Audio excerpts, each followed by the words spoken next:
حاصل کریں کہ جب ایک تو انبیاء علیہ السلام تھے، ان کا سلسلہ ختم ہو گیا، اب ہمارے نبی کریم صلی اللہ علیہ وسلم کا جو تبلیغ کا سلسلہ ہے وہ ان کے نائبین کریں گے، جن کو خود نبی کریم نے ارشاد فرمایا کہ العلماء ورثۃ الانبیاء، علماء نبیوں کے وارث ہیں۔ تو اب ہمارا یہ کام ہے کہ ہم قیامت تک تلقین کریں گے۔ اب ہوتا یہ ہے کہ جب ہم نبیوں کے طریقے پہ چلتے ہوئے تلقین کرنے کی کوشش کرتے ہیں تو سامنے سے قوم ایسے ہی جواب دیتی ہے جیسے نبیوں کو ان کی قوموں نے جواب دیا۔ ہر ایک ڈیڑھ ہوشیار ہے، ہر ایک سمجھدار ہے، ہم ہیں سب سے بڑے بے وقوف۔ ہم نمازوں کا کہیں تو بے وقوف، وہ نمازیں ترک کر کے بھی سمجھدار۔ ہم ہر رزق حلال کا کہیں تو بے وقوف، وہ حرام کما کے بلڈنگیں کھڑی کریں وہ اپنے آپ کو سمجھدار سمجھ رہے ہیں۔ ہم کہیں کہ کرپشن نہ کریں، وہ کہیں کرپشن کے بغیر ہو ہی نہیں سکتا کچھ۔ ہم کہیں اولاد کو نیک بنائیں، وہ کہیں انجینئر ڈاکٹر پروفیسر بنائیں گے، باہر کے ملکوں میں جا کے ہمارے بچے گرل فرینڈ بنائیں، لڑکیاں بوائے فرینڈ بنائیں، ہمیں کوئی فرق نہیں پڑتا۔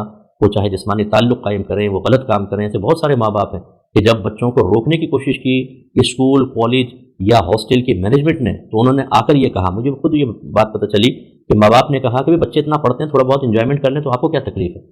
اور کس بات پہ کہی تھی کہ ہاسٹل والوں نے ایک لڑکے کو پکڑا جو لڑکیوں کے ہاسٹل میں داخل ہو گیا تھا کہ بھئی یہ کیسے یہاں پر آیا۔ اس پر جب ان کے پیرنٹس کو بلوایا گیا، جس روم سے وہ بچہ ملا تھا، تو ان کے پھر پیرنٹس یہ کہتے ہیں کہ جی یہ بچے انجوائے نہ کریں تو کیا کریں، اتنا پڑھتے بھی تو ہیں، آپ کو کیا پرابلم ہے۔ تو آپ اندازہ کریں کہ آج اگر کوئی اللہ کا پیغام پہنچائے، رسول کا پیغام پہنچائے، تو ہمارے بعض لوگ غصے میں آ جاتے ہیں۔ مجھے بعض بہنیں کہتی ہیں کہ جب اپنے ہسبینڈ کو کوئی کلپ سناتے ہیں، کوئی دین کی بات بتاتے ہیں، تو وہ مفتیان کرام کو گالیاں بکنا شروع کر دیتے ہیں۔ ایسے بےہودہ لوگوں کا انجام کیا ہونے والا ہے ان کو تو پتہ ہی نہیں ہے۔ بے وقوف یہ سمجھتے ہیں کہ باہر کے ملک میں جا کے آپ نے وہاں کی نیشنلٹی لے کر آپ کو 7ویں آسمان پہ پہنچ گئے، آپ اللہ سے بڑے ہو گئے، معاذ اللہ رسول سے بڑے ہو گئے، اس کے احکام سے بڑے ہو گئے۔ آپ بھی ایک دن ذلت اور حقارت کے ساتھ ایک قبر کے اندر ڈالے جائیں گے، باریک سا پتلا سا کفن ہوگا آپ کا۔ اس کے بعد جو آپ کا انجام ہونے والا ہے نا وہ بہت دردناک انجام ہے۔ تو باہر والا ہر کوئی ایسا کوئی نہیں ہوتا خدا نخواستہ، لیکن میں نے دیکھا ہے کہ بہت سے اس طرح کے تکبر میں، باہر ہو چاہے پاکستان میں بھی ہیں، کم نہیں ہے، ہر جگہ یہ موجود ہیں، جو شیطان کی اطاعت میں اتنے آگے بڑھ چکے ہیں کہ اب انہیں اللہ اس کے رسول کا پیغام سن کر تکلیف ہوتی ہے، دل میں رنج پیدا ہوتا ہے، پریشان ہو جاتے ہیں، کہتے ہیں بھائی ختم کرو ان چیزوں کو۔ تو دیکھیے اب حضرت شعیب علیہ السلام کی قوم نے کیا جواب دیا۔ قالوا، انہوں نے کہا، یا شعیب، اے شعیب، اصلاتک تأمرک ان نترک ما یعبد آباؤنا، کیا آپ کی نماز حکم دیتی ہے آپ کو اس بات کا کہ ہم چھوڑ دیں ان معبودوں کو جن کی عبادت ہمارے آباء و اجداد کرتے تھے؟ او ان نفعل فی اموالنا ما نشاء، اور کیا آپ کی نماز اس بات کا حکم دیتی ہے کہ ہم اپنے مالوں میں جو چاہیں وہ عمل نہ کریں؟ یعنی ہم چاہیں تو کم بیچیں، کم تولیں، کم ناپیں، گڑبڑیں کریں۔ کیا آپ کی نماز سے مراد کیا آپ کی تعلیم، کیا آپ کا خدا یہ حکم دیتا ہے؟ تو اس کا مطلب یہ ہوا کہ انہوں نے ایک تو یہ طرز عمل اختیار کیا کہ جو ان کے بڑے کرتے آئے تھے، یہ نہیں دیکھا کہ وہ صحیح تھا کہ غلط۔ انہوں نے اپنے بڑوں کو اللہ تعالیٰ اس کے رسول کے حکم پر فوقیت دی اور کہا کہ جس چیز کو ہمارے بڑے کرتے رہے آپ کیا چاہتے ہیں ہم ان کو چھوڑ دیں؟ اس کا مطلب ہے ان کے دل میں اپنے بڑوں کی عظمت اللہ تبارک و تعالیٰ سے زیادہ تھی۔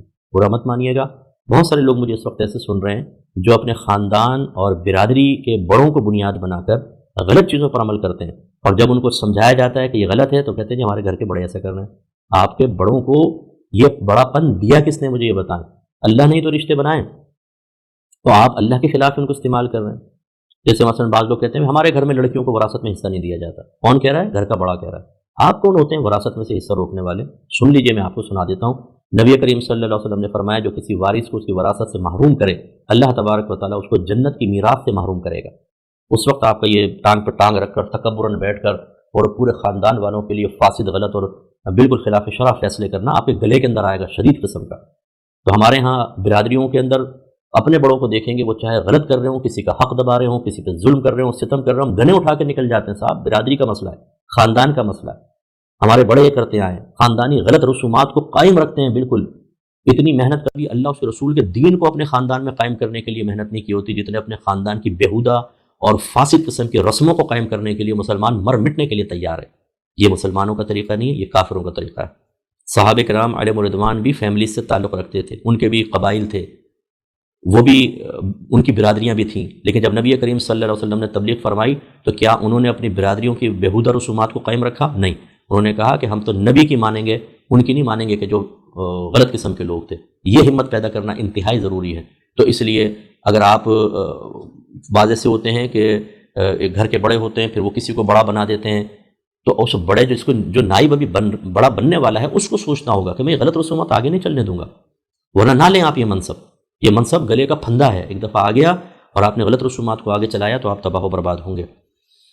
اس کے بعد انہوں نے کہا کہ کیا آپ کی نماز اسی میں روکتی ہے کہ ہم اپنے مال میں جو چاہیں وہ نہ کر سکیں؟ جی بالکل. اب یہ یاد رکھیے کہ آپ کا مال ایک وقت تک آپ کا مال ہے، اور آپ اس میں اتنا ہی تصرف کر سکتے ہیں جتنا اللہ اس کے رسول نے آپ کو اجازت دی. اگر ان کی اجازت کے خلاف آپ چلیں گے، حقیقتاً مالک تو میرا رب ہے، تو پھر اس مال کے غلط استعمال پر آپ کی گرفت ہوگی. لہٰذا استعمال مال پر بھی کا بھی علم سیکھنا بہت ضروری ہے. کہاں خرچ کر سکتے ہیں، کہاں نہیں، لینے میں، دینے میں، مکان بنانے میں، پلاٹ بنانے میں، تحفہ دینے میں، ان سب کے اندر اچھی طریقے سے ہمیں تحقیق کرنی چاہیے. ایسا نہ ہو غلط جگہ پر اس کو استعمال کر رہے ہو مال کو. اور اسی طریقے سے میں نے پہلے بھی اس کا اشارہ کیا تھا کہ یاد رکھیں کہ جب زندگی میں ماں باپ اپنی اولاد میں کچھ تقسیم کرتے ہیں تو اس میں افضل قول یہ ہے، افضل قول، کہ لڑکا لڑکی برابر ہوں گے. 4 کروڑ 2 بیٹوں 2 بیٹیوں میں تقسیم کرنا ہے تو ہر ایک کو 1-1 کروڑ دیں. یہ افضل صورت ہوتی ہے. اور اس سے کم مفضول صورت، کم درجے کی صورت یہ ہے کہ جیسے وراثت کا لڑکے کو 2 حصہ، لڑکی کو 1. تو اگر 2 بیٹے اور 2 بیٹیاں ہیں تو 4 حصے یہ اور 2 حصے یہ، 6 حصے کریں. 2 حصے ان کو دیں، 1 حصے ان کو دیں. اس طریقے سے ہوتا ہے. زندگی کے اندر آپ ایسا نہیں کر سکتے کہ بیٹی کو تھوڑا سا دیا اور بیٹوں کو بہت زیادہ دیا. یہ ناانصافی کریں گے تو آخرت میں گرفت ہوگی. اور یاد رکھیں کہ جب آپ اگر فوت ہو رہے ہیں تو اگر آپ ول آپ لکھوانا چاہتے ہیں تو غیر وارث کے لیے ول ہوتی ہے، وصیت ہوتی ہے، وارث کے لیے نہیں ہوتی. اس کے لیے تو شریعت نے حصے مقرر کر دیے ہیں. اس میں جب آپ غلط تقسیم کرتے ہیں، یہ مکان میرے بیٹے کو دے دینا، یہ پلاٹ بیٹی کو دے دینا، یہ گولڈ سارا اس بیٹے